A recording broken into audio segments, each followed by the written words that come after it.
Quand nous parlons de la Chine, nous disons volontiers les Chinois, comme si tous ses habitants étaient identiques et avaient la même culture.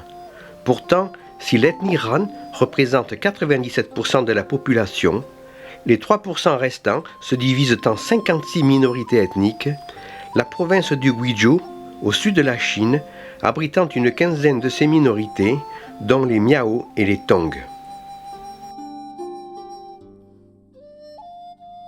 Le Guizhou est composé à 87% de montagnes, d'une altitude moyenne de 1000 mètres, et de plateaux calcaires, que l'érosion a transformés en véritables redoutes naturelles. De nombreuses rivières drainent le pays, au fond de vallées étroites, alimentant les grands fleuves qui iront se déverser dans la mer de Chine. Si les ponts suspendus d'autrefois sont remplacés aujourd'hui par des ponts en béton, la traversée par bac ou par barque est toujours d'actualité. Ces rivières, très souvent navigables, ont joué très vite un rôle capital pour les communications et le commerce. De nos jours, on y fait même du flottage de bois. De nombreux moulins y trouvent aussi leur force motrice.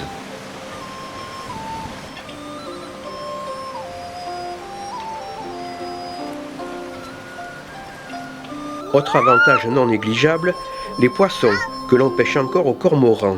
Un lacet noué autour du cou de l'oiseau, l'empêchant d'avaler les poissons qu'il viendra régurgiter dans la barque de son propriétaire. Mais la pêche au filet reste cependant la plus répandue.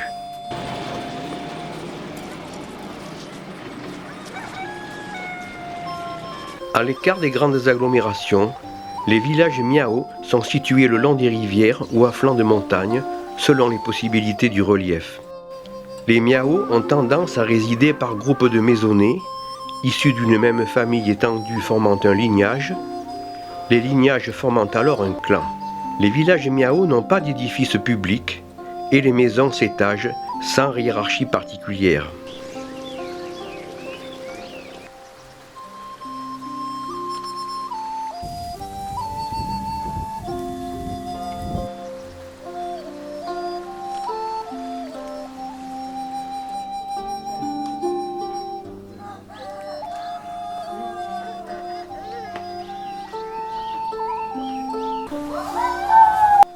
Les Miao, qui sont la deuxième minorité importante en Chine du Sud, seraient originaires du nord de la Chine, de la région du fleuve Jaune, où ils auraient vécu il y a 3000 ans.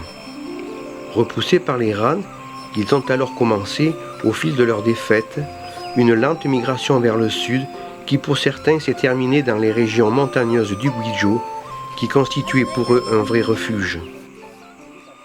Séparés géographiquement dans cette région où les transports et les communications sont difficiles, la langue miao s'est alors divisée en nombreux dialectes, chaque région créant au cours des siècles ses propres coutumes et ses costumes.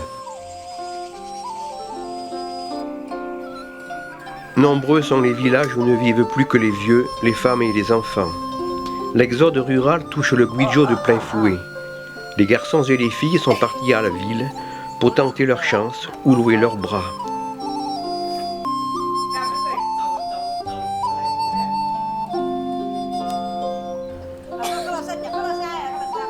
Pourtant, malgré l'exode de sa jeunesse, le Guizhou reste un univers profondément rural où le travail agricole est un dur labeur sur les 3% de terres cultivables que laissent les montagnes.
Le climat du Guizhou est l'un des plus pluvieux de la Chine, ce qui permet son activité agricole. D'ailleurs, un proverbe chinois nous précise qu'au Guizhou, il n'y a jamais 3 jours de soleil consécutifs. Mais la pluie n'arrête pas pour autant l'activité du pays.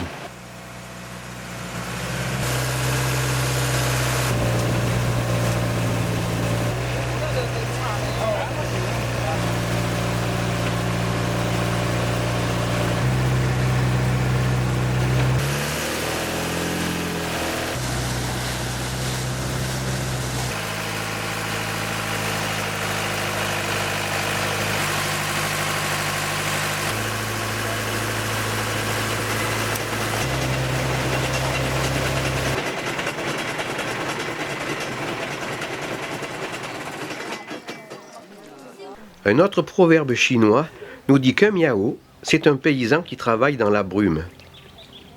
Il est évident qu'avec une forte pluviométrie, la brume est très souvent présente, mais les miaos s'en sont accommodés par la force des choses.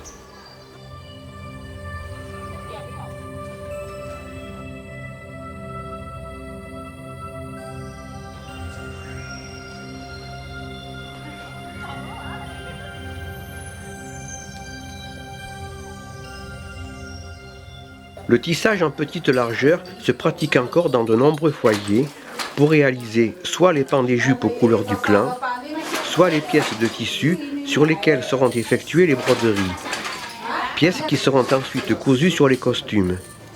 En effet, comme on le verra plus tard, les broderies ne sont pas réalisées sur le vêtement lui-même.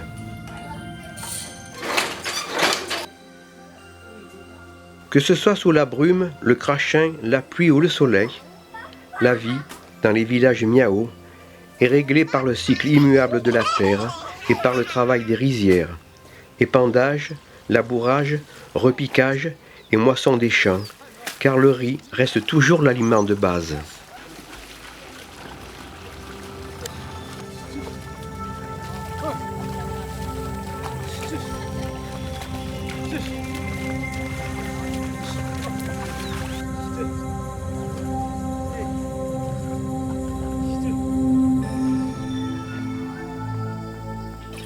Ces mois d'âpreté et de ténacité seront heureusement ponctués par de nombreuses fêtes collectives. Porté à cette occasion, le costume identitaire permet de préciser son clan, son district ou même son village. Rien que chez les miao, on a recensé plus d'une centaine de costumes différents. Les parures d'argent sont très variées et très prisées. Ce métal est un signe de bonheur et d'opulence.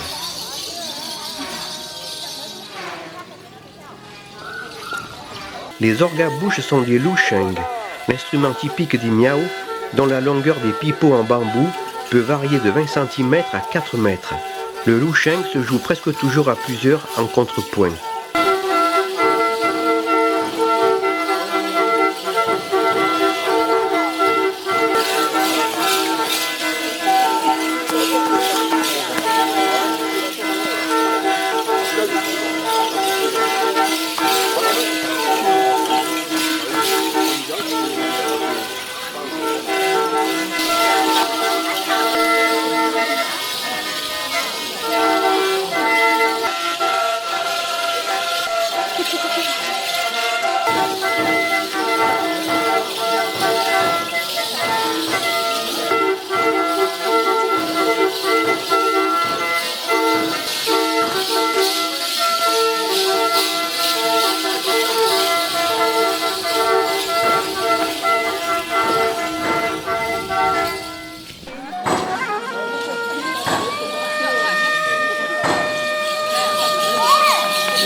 Les intérieurs des habitations sont conçus sur le même principe.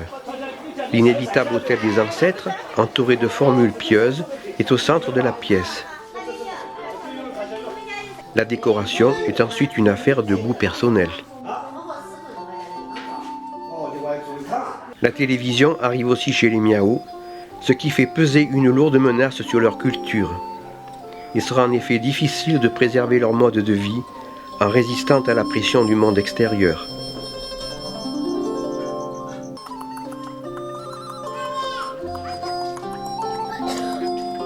Matière première traditionnelle pour le tissage, le chanvre continue d'être utilisé, même si le coton lui fait maintenant concurrence.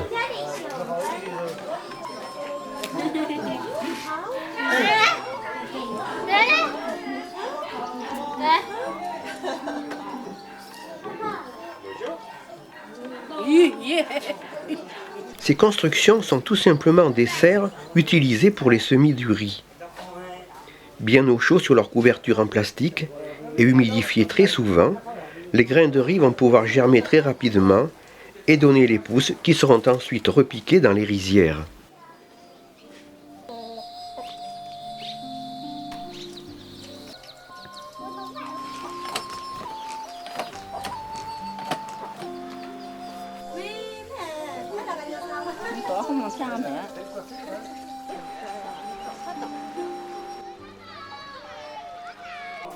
Bien que situé en territoire Miao, le village de Shikuyao abrite des rans qui sont spécialisés dans la fabrication du papier, selon une technique qui n'a pas changé depuis plus de 1000 ans. L'aubier de l'arbre à co, découpé en lanières, est tout d'abord minutieusement débarrassé de tout morceau d'écorce ou de toute autre impureté. Les lanières bien nettoyées sont alors ramollies dans l'eau, écrasées dans un mortier et mélangées à de la chaux. La pâte ainsi obtenue est alors versée dans l'eau et vigoureusement agitée pour devenir une suspension homogène de fibres de cellulose.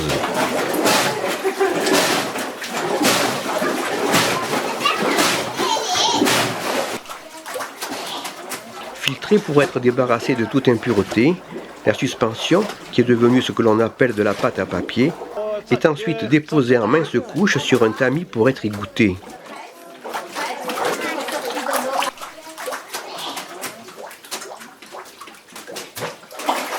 Cette couche, qui doit tout à l'opérateur quant à son épaisseur et à sa régularité, est ensuite transférée sur les couches précédentes de la pile de papier.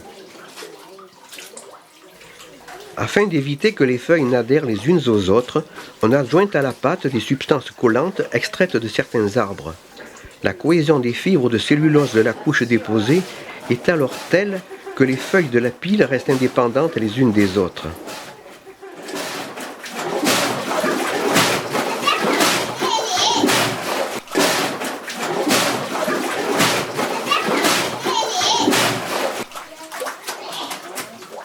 Une fois la pile égouttée, les feuilles sont alors séparées une par une pour être séchées en les plaquant sur un mur chauffé. Sèches, elles se décolleront alors très facilement.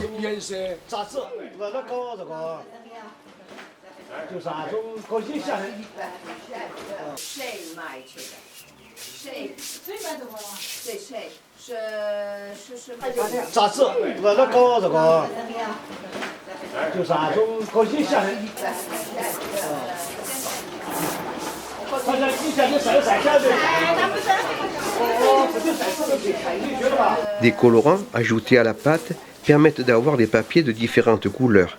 Les papiers épais peuvent être incrustés de fleurs ou d'autres éléments végétaux. Ceux-ci sont alors incorporés dans la pâte à papier lorsque celle-ci est encore bien humide.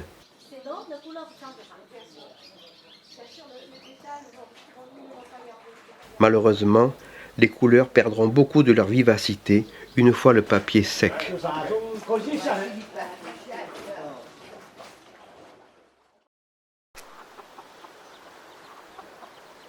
Le village de Langde s'est un peu détourné de ses activités agricoles en décidant de recevoir les touristes comme on recevait autrefois les visiteurs de marque. Accueillis au son des louchins, les invités doivent commencer par franchir les barrages d'alcool, c'est-à-dire boire l'alcool de riz offerts par des jeunes femmes en costume de fête, et plusieurs barrages jalonnent le parcours jusqu'à la place du village où se déroulera la fête.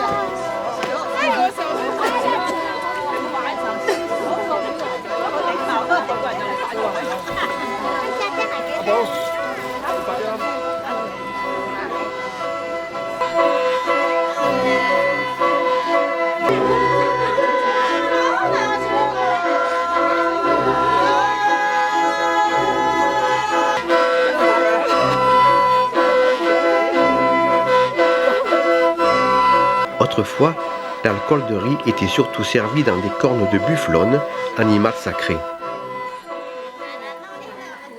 Toutes les parures métalliques étaient autrefois en argent. Ce n'est peut-être pas toujours le cas aujourd'hui, des métaux moins onéreux pouvant être utilisés.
Et la fête se terminera comme toutes les fêtes miao par la participation de tout le village.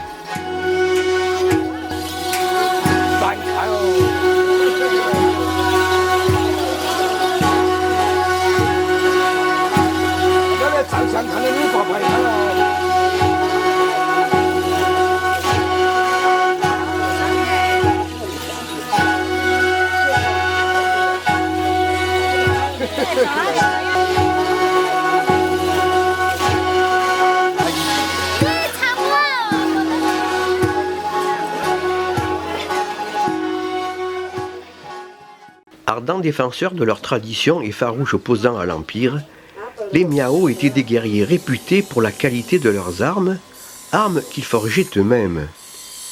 De nos jours, on ne forge plus d'épées, mais seulement des serpettes qui sont l'outil à tout faire des paysans Miao.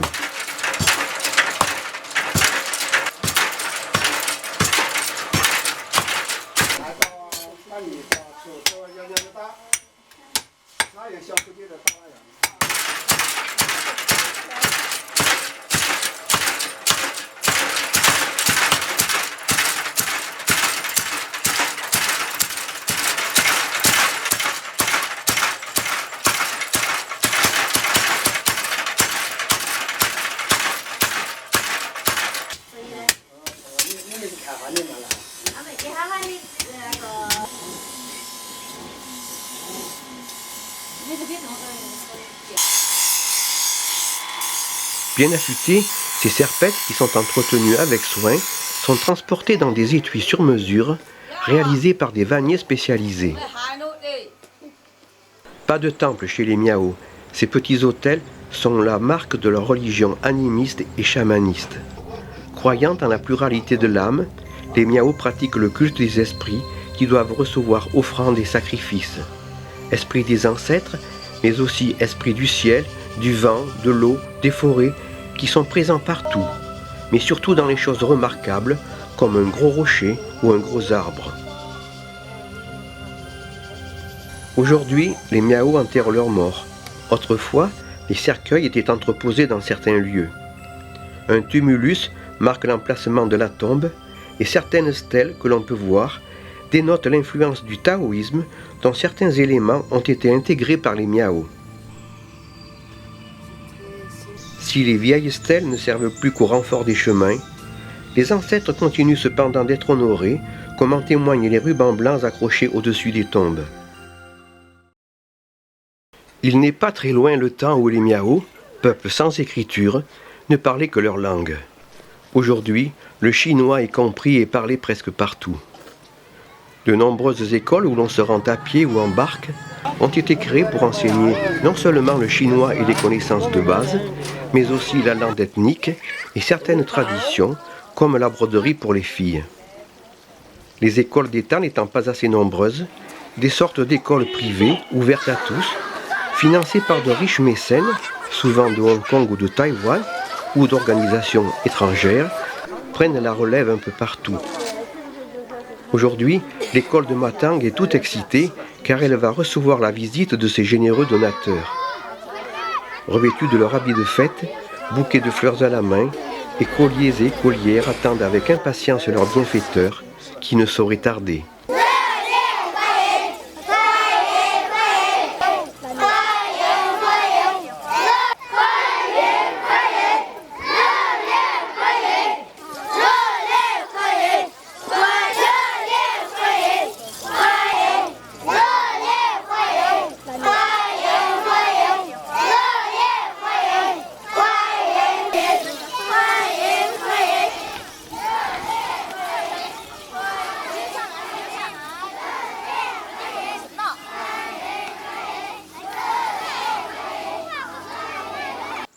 Le village de Matang est un village de la minorité Gotia qui est officiellement rattaché à la minorité Miao, alors que les Gotia réclament avec insistance un statut de nationalité distincte. Une assez grande confusion règne sur l'identité des Gotia, dont les maisons en bois, contrairement à celles des Miao, sont élevées de plein pied sur le sol et dans une implantation beaucoup plus lâche.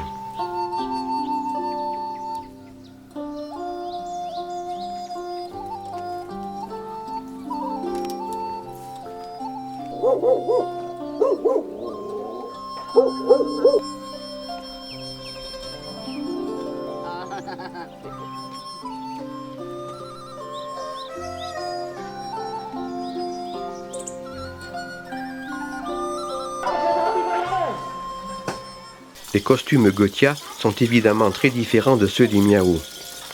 Les jeunes filles portent une coiffe en forme de shako, couverte de fils de laine rouge, les femmes mariées ayant une coiffe blanche en forme de casque.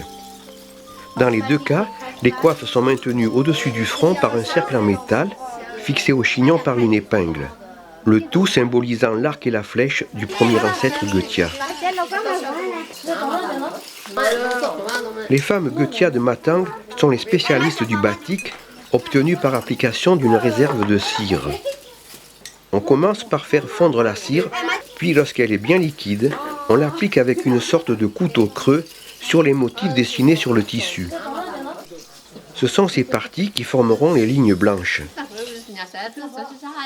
Quand la cire aura séché, le tissu sera alors plongé dans un bain d'indigo. La teinture terminée, l'étoffe est alors mise à bouillir pour faire remonter la cire fondue à la surface où elle sera récupérée.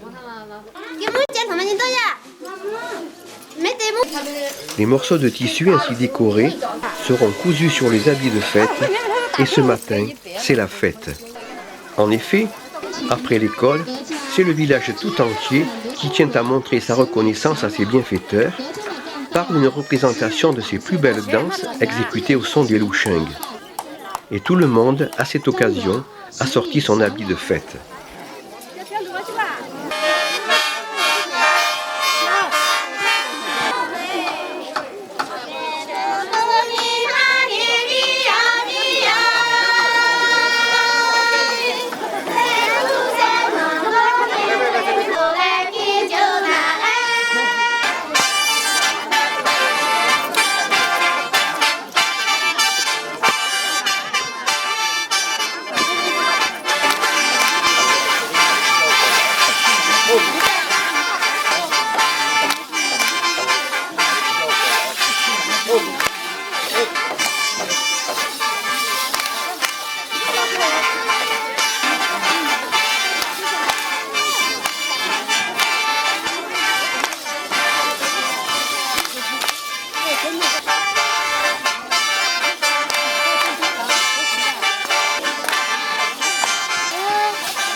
La région de Shidong était autrefois une terre inhabitée couverte de forêts vierges. Un jour, 12 jolies filles Miao arrivèrent à Shidong. Elles défrichèrent la forêt et créèrent des champs fertiles. Après une année de travail, elles obtinrent leur première récolte. L'année suivante, elles invitèrent à un repas les jeunes gens des régions voisines pour célébrer avec elles l'arrivée du printemps. Et tous les garçons de tous les villages vinrent à Shidong et tous, sans exception, tombèrent amoureux des 12 sœurs. Depuis cette époque, Les jeunes filles de Shidong célèbrent au printemps la fête du repas des sœurs. À cette occasion, dès l'aube, tous les miaos de la région convergent vers Shidong, une petite bourgade au bord de la rivière Qingshui.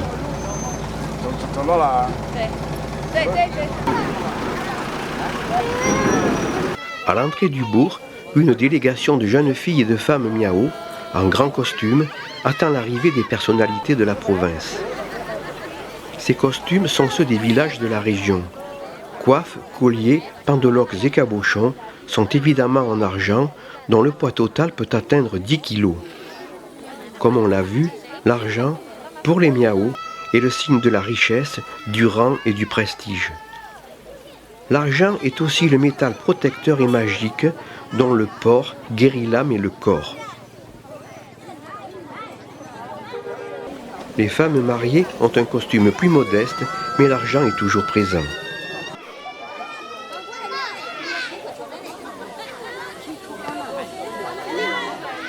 Les officiels n'arrivant toujours pas, les spectateurs, lassés d'attendre, vont alors rejoindre le lieu de la fête, qui est situé le long de la rivière, de l'autre côté du bourg, où convergent toutes les embarcations.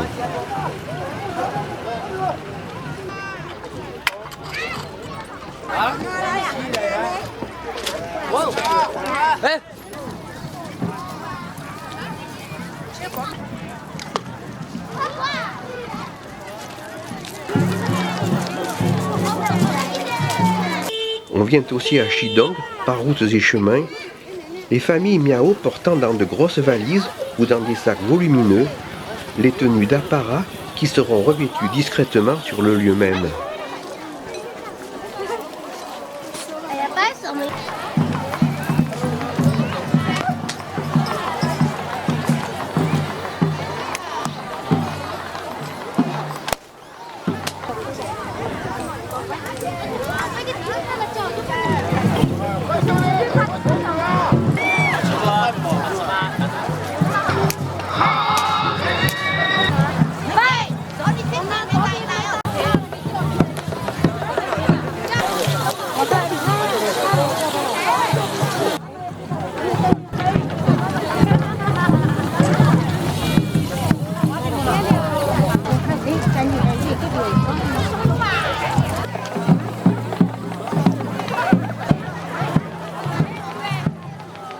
La fête est aussi l'occasion d'exhiber son vêtement traditionnel qui marque l'identité d'un clan ou d'un village. Chez les miao, la broderie est à la fois l'expression et l'élément principal de leur culture. Elle remplace l'écriture qu'ils auraient perdue il y a bien longtemps en traversant une rivière lors de leur lente migration vers le sud. Broder est donc un langage qui raconte l'histoire de leur peuple et ses relations avec l'univers. Les éléments clés sont un papillon qui pondit autrefois 12 œufs admirables et l'oiseau mythique Jiu qui, trouvant ses yeux si beaux, les couva très longtemps et d'où naquirent les premiers hommes. Le dragon, qui est multiforme dans le vocabulaire miao, a été emprunté au bestiaire chinois. Porte-bonheur, il garantit le succès dans toute entreprise. Les broderies, étant effectuées sur des pièces à appliquer sur le vêtement, servent aussi de renfort contre l'usure. Ces chefs-d'œuvre des travaux d'aiguille sont maintenant proposés aux touristes, apportant ainsi un revenu supplémentaire aux brodeuses de brume.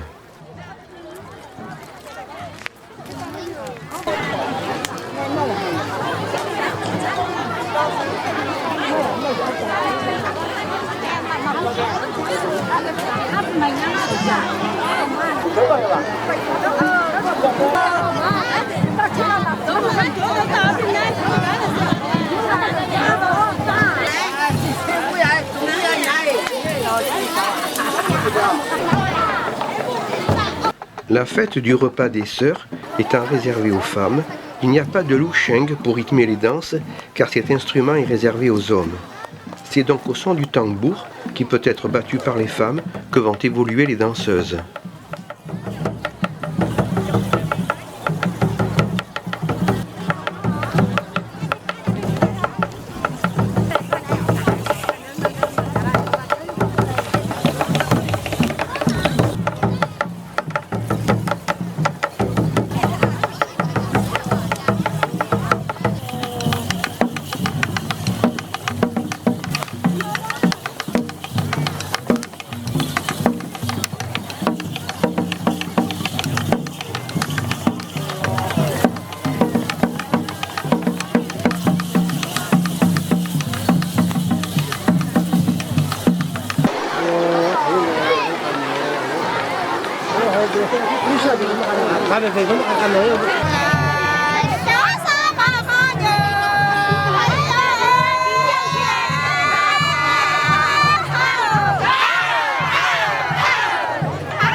Ces danses, qui se déroulaient autrefois devant un public exclusivement miao, étaient tout simplement la présentation des jeunes filles à marier.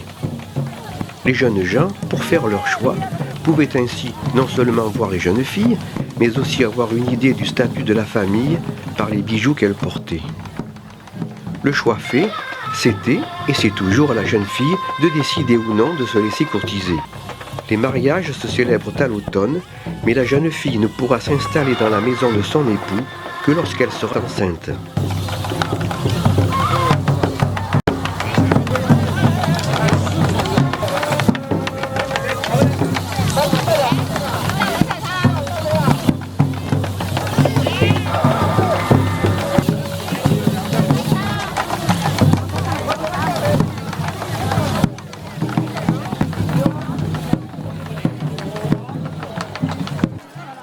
La fin des danses va nécessiter une remise en place des imposantes coiffures.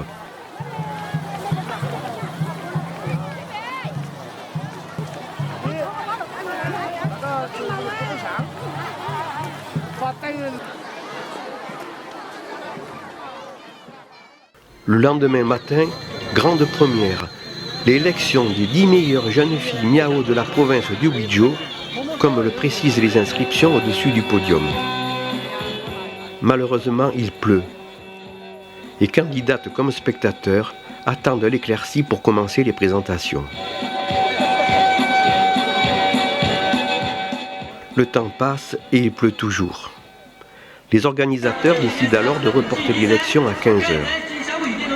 Sage décision, car la pluie s'est enfin arrêtée en début d'après-midi. Le public est là, encore plus nombreux, ainsi que tous les membres du jury. La télévision régionale, la télévision locale et la presse sont au rendez-vous. Le concours va enfin pouvoir commencer.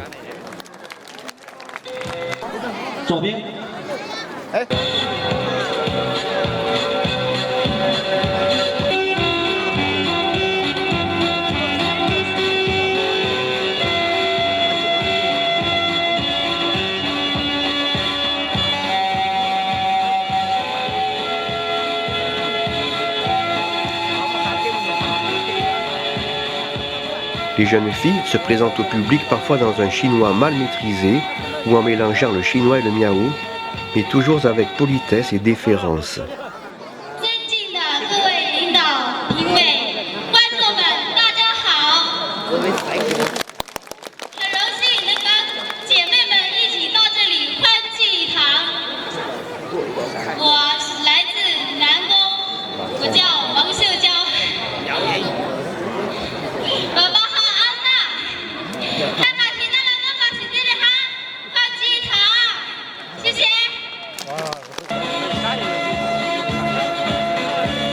Après chaque présentation, les 2 notes données par chaque membre du jury sont communiquées au public.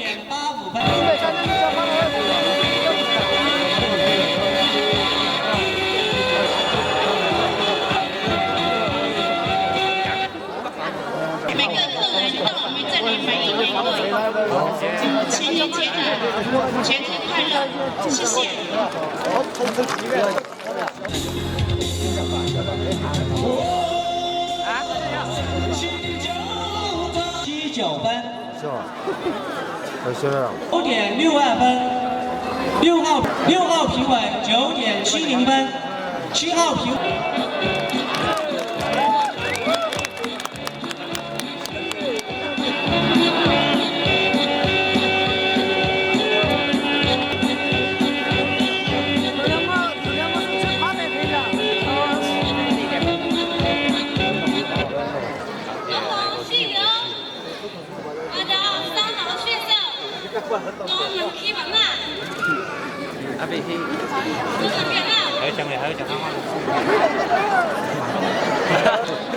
各位朋友、各位来宾、各位评委老师、乡亲父老、兄弟姐妹，大家好，我叫张静，今年22岁，来自台州县。我衷心地感谢这次评委老师以及领导人给我这一次机会站在舞台上，谢谢。能够多多支持我，谢谢。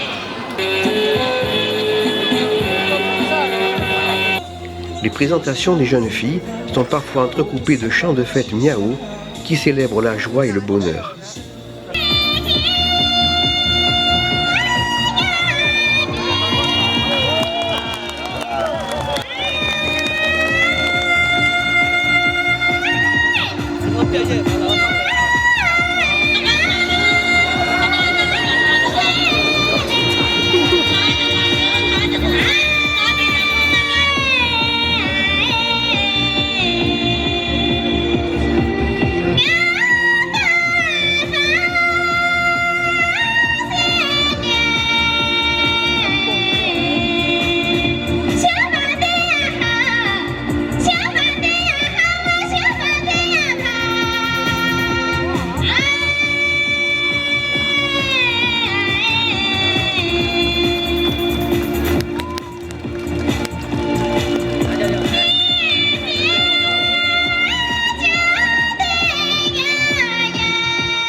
Les défilés n'en finissent plus et nous serons malheureusement obligés de partir avant de connaître les 10 élus.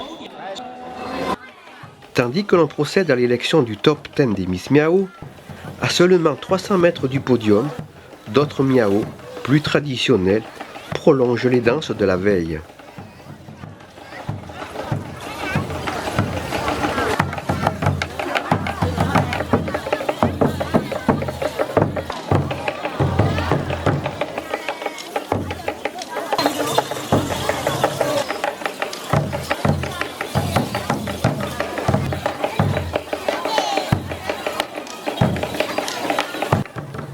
Notez au passage que parmi les jeunes filles qui arborent une coiffe en argent, certaines tiennent à la main un carré de tissu blanc ou rouge, éventuellement bordé de petites boules d'argent. C'est l'indication que ces jeunes femmes cherchent un mari.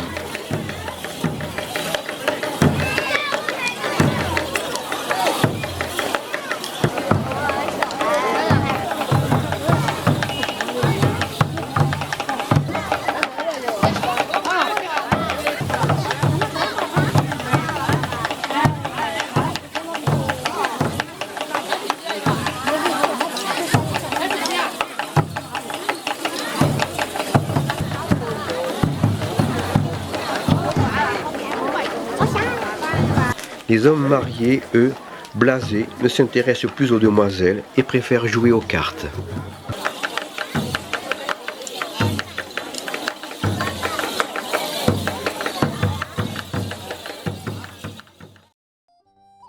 Communauté compacte établie aux confins du Guizhou et du Guangxi, les Tong, voisins des Miao, se sont fait une réputation de riziculteurs de montagne.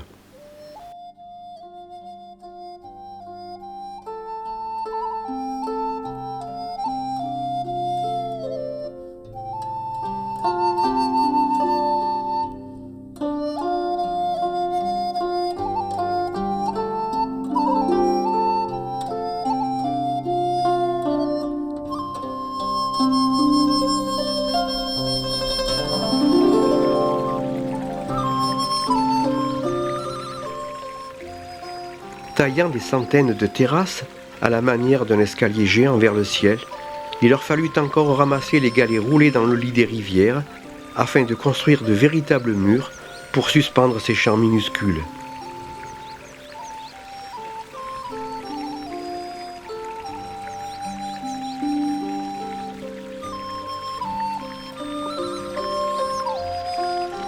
La couleur verte ou rouge de certaines rizières est donnée par de petites algues qui sont récoltées comme fourrage.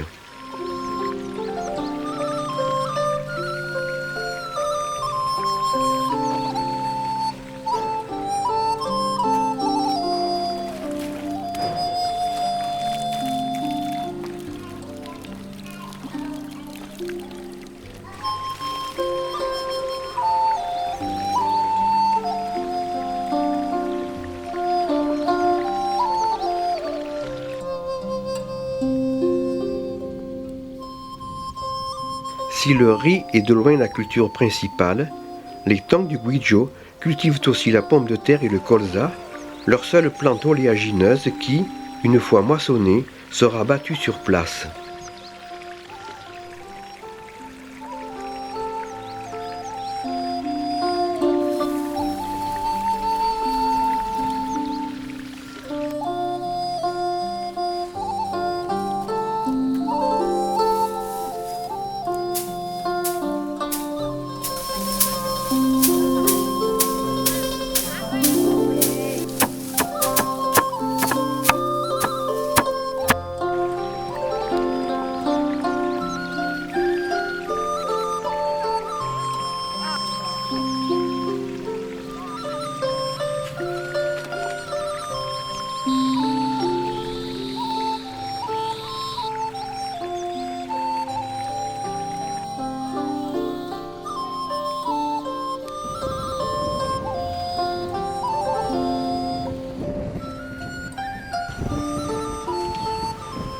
L'arrosage des cultures le long des cours d'eau est rendu possible par un réseau de tubes en bambou, alimentés par des roues à eau, qui montent littéralement l'eau des rivières.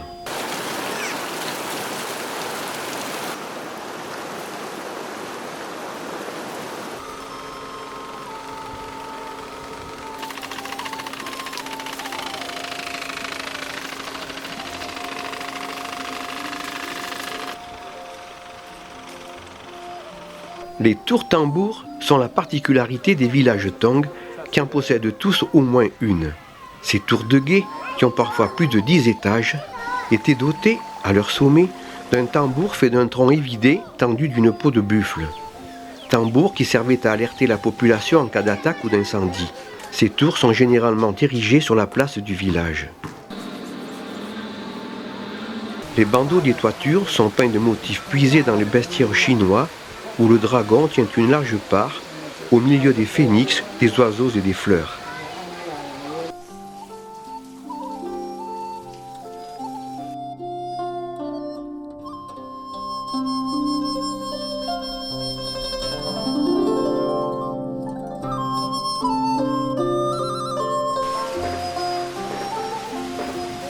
Ces tours, élevées par chaque clan du village, peuvent être ouvertes à leur base ou fermées pour des raisons climatiques.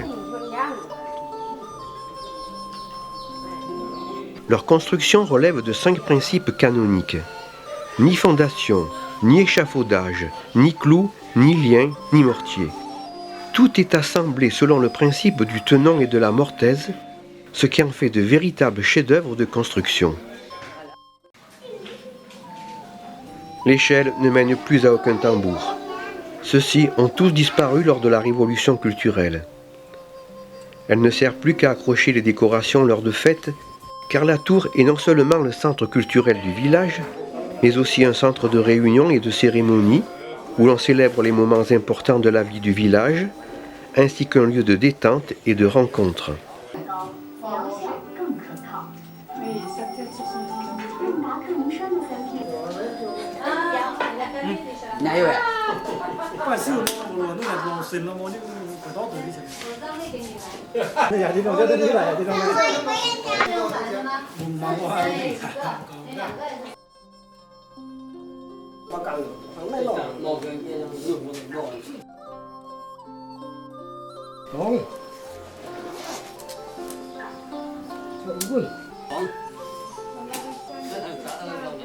C'est évidemment en bois que les Dong construisent leur demeure, que ce soit pour les villages du haut, à flanc de montagne, ou du bas, le long des rivières.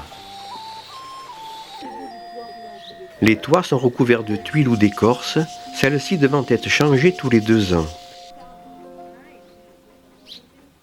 L'édification d'une maison de 2 ou 3 étages relève de l'assemblage d'un kit de construction. On commence par élever le squelette de la maison en assemblant les colonnes, les entrées et les charpentes, préalablement coupées à la longueur et percées. Le tout sans aucun clou ni fixation métallique, selon les règles donc de construction. Façades, planchers et cloisons sont réalisés par la suite avec des panneaux de bois. Le bois utilisé est le sapin. Selon la coutume Tong, à la naissance d'une fille, on plantait des arbres et 18 ans plus tard, quand la fille se mariait, on les abattait pour construire la maison du nouveau couple. Ces arbres constituaient d'ailleurs une partie de sa dot. Les grands séchoirs à fourrage sont construits sur les mêmes principes.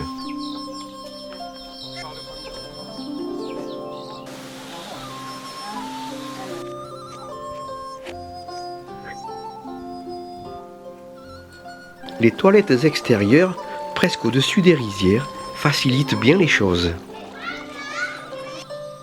Les Tong se regroupent, par famille ou par clan, dans des villages de 20 à 600 foyers. Un village moyen ne peut correspondre qu'à 2 noms de famille par exemple. Les Tong ne possèdent pas d'écriture. L'utilisation des caractères chinois pour leurs communications écrites ne date que de 1958. Leurs traditions et leur culture se sont transmises uniquement par voie orale, en particulier à travers de nombreux chants, la musique étant partie intégrante de la vie des Tong.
On ne tisse plus guère les pièces de coton pour l'habillement traditionnel. Celles-ci sont achetées maintenant au marché du bourg. Par contre, la teinture avec l'indigo se fait toujours à domicile. Le coton, après avoir été trempé plusieurs fois dans la teinture, est badigeonné avec un mélange de blanc d'œuf et de sang de porc, ce qui lui donne une nuance brun-rouge. L'étoffe est ensuite martelée, car les fibres écrasées confèrent une meilleure solidité au tissu, tandis que le lustre le rend intachable. Le processus peut changer selon les villages et il est parfois gardé secret. Ces paniers en bambou servent à la fabrication des jupes dites au 100 plis. Le tissu, plissé en passant plusieurs fils étendus sur le panier, puis le tout trempé dans l'eau et séché à l'abri du soleil. On retire alors la forme, puis les fils lorsque le tissu est sec.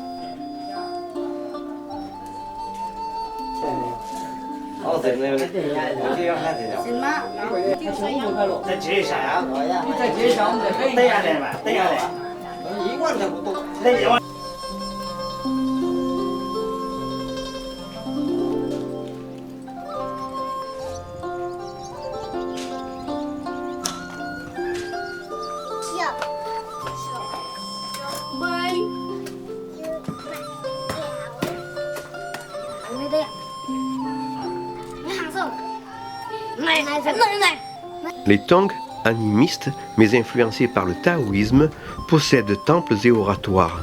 Celui de Jitang, près de Jiaoqing, est consacré à Digong, le dieu du sol, qui soigne les maladies et assure une descendance mâle. Il siège en famille avec sa femme et son fils. Pour invoquer sa puissance, on lui sacrifie des coqs dont les plumes, collées de sang, maculent le devant de l'autel. Les volailles sont ensuite consumées dans un petit four. Les Tang évoquent aussi le dieu du Lu, Jiangliang, et sa sœur, le couple original créateur de l'humanité. D'autres oratoires sont plus hermétiques pour le profane.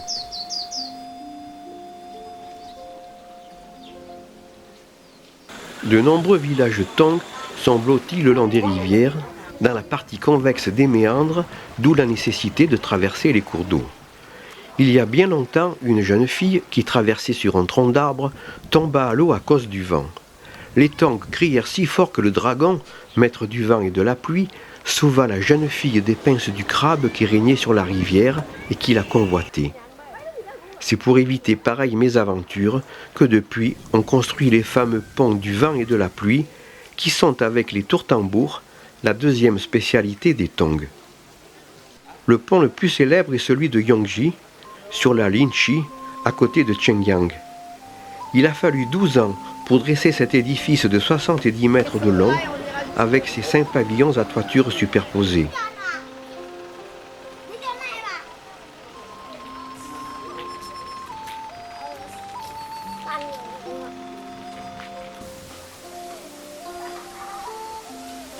Chaque communauté rivalise avec ses voisins pour la beauté de ses ouvrages en bois qui, s'ils sont tous différents, doivent posséder une galerie couverte qui protège du vent et de la pluie, d'où leur nom.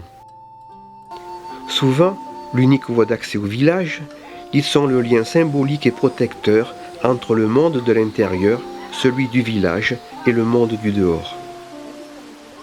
Ces ponts sont souvent décorés de peintures qui retracent les traditions, les fêtes ou les faits marquants de l'histoire du village.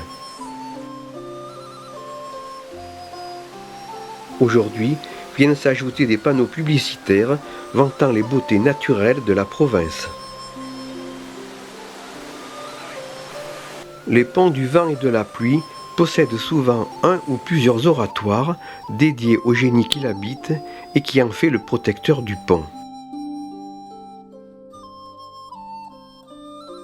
On y rencontre souvent Guangdi, le général du panthéon chinois, qui fait office de gardien. Les ponts du vent et de la pluie sont aussi un lieu de rencontre et de repos où chacun passe de longs moments venant chercher un peu de fraîcheur ou de compagnie.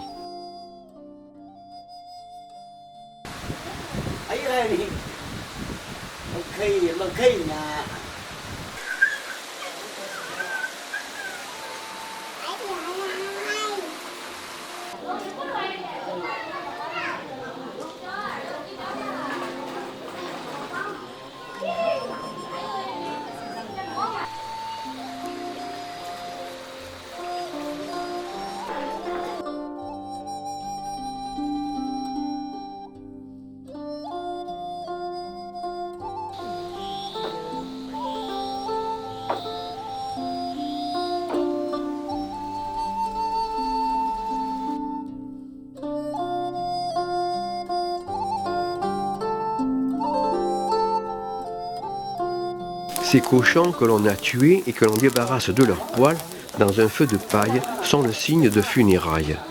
En effet, le cochon est l'animal que l'on sacrifie pour les décès et le nombre de cochons tués est fonction de l'assistance et de la maisonnée du défunt, ici une femme qui devait être particulièrement fortunée et connue puisque 6 cochons ont été tués pour ses funérailles.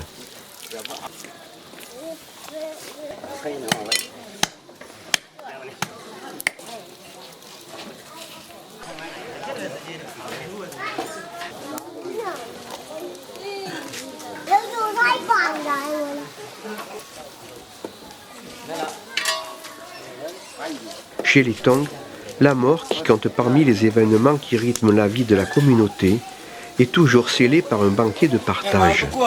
La parenté du défunt et le voisinage participent à l'élaboration du repas qui sera pris sur place et pratiquement offert à tout le monde.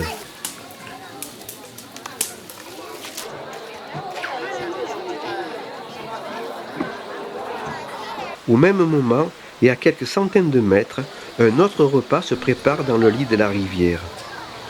Il s'agit du repas donné par les parents lors de la présentation d'un nouveau-né, présentation qui ne se fait qu'à l'âge de 3 mois et non à la naissance.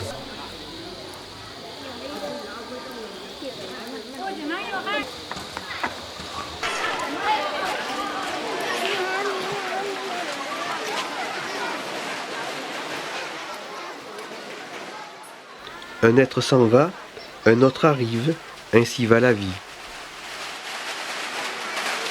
Le lendemain matin, les pétards marquent la continuation des funérailles. C'est la tour-tambour du clan qui accueille le cercueil, au pied duquel on a installé un autel des ancêtres, avec offrandes, repas et encens. À côté, les offrandes pour la défunte, dont l'énergie vitale servira de viatique dans l'au-delà pour son âme. Après avoir brûlé de la monnaie d'offrande, c'est le Pumo, le maître de rituel, qui va diriger la cérémonie. C'est lui qui va présenter les offrandes aux hommes venus pour rendre un dernier hommage à la défunte et ainsi leur montrer qu'elle est bien pourvue. Les hommes se prosternent pour un dernier hommage. Ils sont relevés par les parents de la défunte, reconnaissables à leur long bandeau blanc serré sur le front.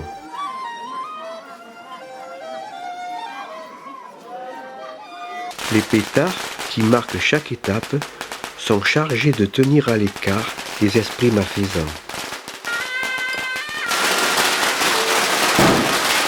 Le même rituel continue avec de nouveaux arrivants.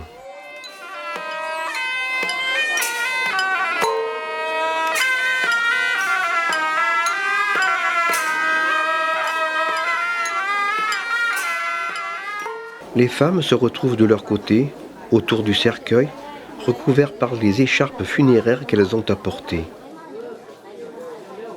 Un petit orchestre participe lui aussi à la cérémonie.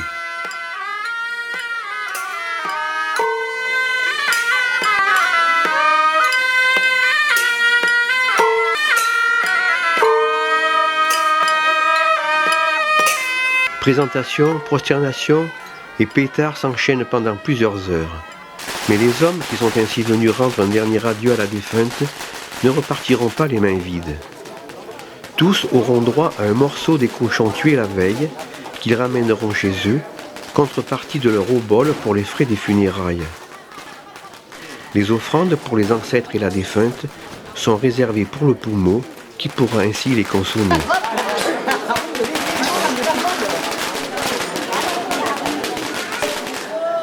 La cérémonie se clôture avec la parenté de la défunte qui aura droit au même rituel.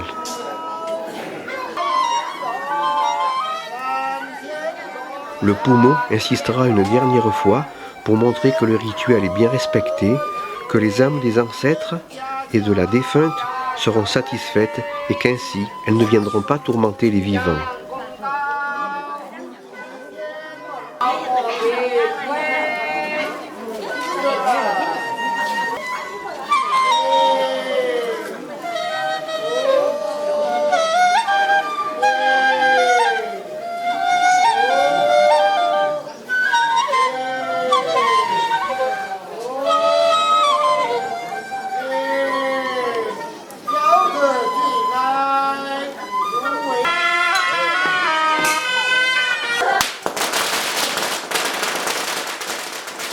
Les écharpes retirées, les femmes pleurent une dernière fois leurs parents ou leurs amis, puis on préparera le cercueil pour son transport.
L'endroit où le cercueil sera enterré n'est pas libre, mais déterminé par le géomancien du clan.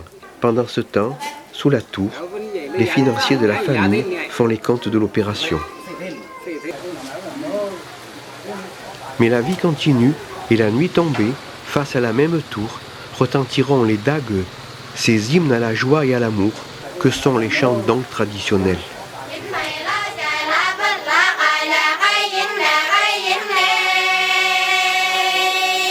Hãy subscribe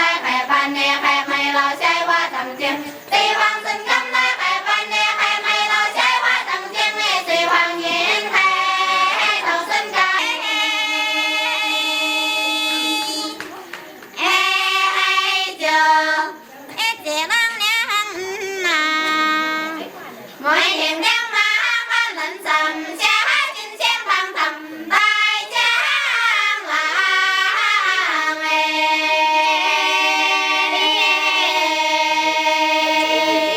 Mì Gõ để không bỏ lỡ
Puis, quittant le Guizhou pour retrouver la Chine classique, moderne, démesurée, on ne pouvait s'empêcher de se demander si ce que nous avions vu là-bas était rêve ou réalité.